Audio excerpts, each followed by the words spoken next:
What was Project MKUltra? Sometimes conspiracy theories turn out to be true. Like the one about how the CIA tried to use LSD to find a mind control drug. The CIA is a goldmine for conspiracy theorists and may hold the dubious honor of being the source of most of the conspiracy theories that end up being true. While some of the conspiracy theories that revolve around the CIA are wild speculation, a few of them are very real and well documented. Among them is a project with little scientific merit and significant ethical concerns called Project MKUltra. In the 1950s and 60s, the CIA experimented with LSD on American citizens. Project MKUltra was the code name for a series of investigations into mind-bending substances, techniques, and medical procedures. The goal was to develop truth serums, mind control drugs, and determine what chemicals and methods had potential use for torture, disorientation, and espionage. The experiments started in 1953 and were slowly reduced in scope over the next 20 years before being halted in 1973. What did the CIA do?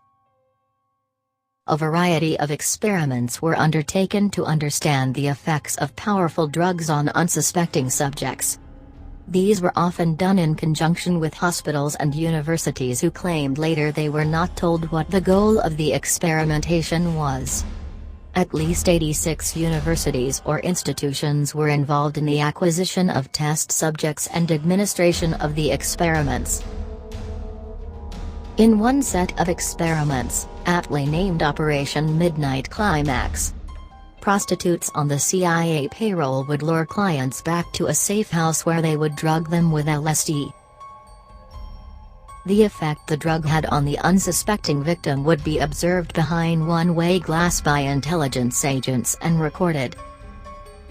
CIA agents also had a habit of drugging one another both at work and at weekend retreats, to the point where random LSD trips became a workplace hazard to see what the effect of the drug was on unsuspecting subjects. However, this resulted in at least one death when a subject developed severe psychotic behaviors after being drugged. While that death is often considered a suicide or an accident, the possibility that it was a murder is often brought up.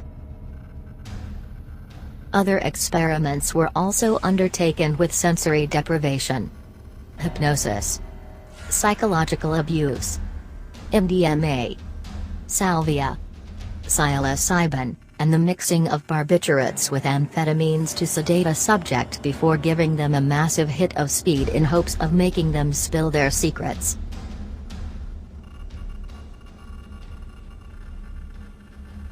Who was experimented on? Subjects included student volunteers, patients at mental hospitals, prisoners who both did and didn't volunteer, drug addicts who were paid in more drugs, and the occasional random person, in addition to CIA agents who got unlucky. The author Ken Kesey volunteered for the experiments while he was a student at Stanford. He later worked the experiences into his book One Flew Over the Cuckoo's Nest and was so attracted to the use of psychedelics that he went on to host acid tests at his home, bringing LSD to the counterculture. It has also been speculated that Ted Kaczynski, better known as the Unabomber, was experimented on as part of MKUltra when he participated in a series of experiments at Harvard in which he was verbally abused and had his personal beliefs belittled by an attorney. It must be repeated that this is mostly conjecture, though several sources point out the likelihood of it. Did any of it work? Some of it worked, but most of it didn't. While some of the drugs were found to make the test subjects more suggestible or pliable, none of them were the truth serums or reliable torture aids that the CIA wanted. Complicating matters, the research was highly unscientific at times, and a great deal of the data was of limited use. In many ways, it might have been counterproductive. The counterculture was given access to LSD through the experiments, and they proceeded to run in the opposite direction with it. John Lennon went so far as to mock the CIA in an interview, noting, "We must always remember to thank the CIA and the Army for LSD. That's what people forget. They invented LSD to control people, and what they did was give us freedom." The head of the project, Sidney Gottlieb, would also go on to say that his entire effort was useless, suggesting that the project failed to satisfy anybody. However, some elements of the program have gone on to be used in recent torture regimens with a focus on psychological torment. How do we know about this? In 1973, then CIA Director Richard Helms ordered all documents relating to MKUltra destroyed. However, 20,000 pages of documents were misfiled and survived the purge. In 1977, Congress organized the Church Committee and examined the records. As a result of the findings, Presidents Ford, Carter, and Reagan issued orders banning all future human experimentation without consent by government agencies, and some remittances were paid to those harmed by the tests. How illegal was this?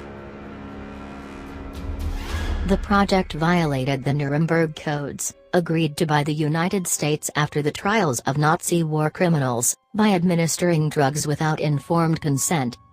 At least 2 people, Frank Olson and Harold Blauer, died as a result of being drugged without their knowledge.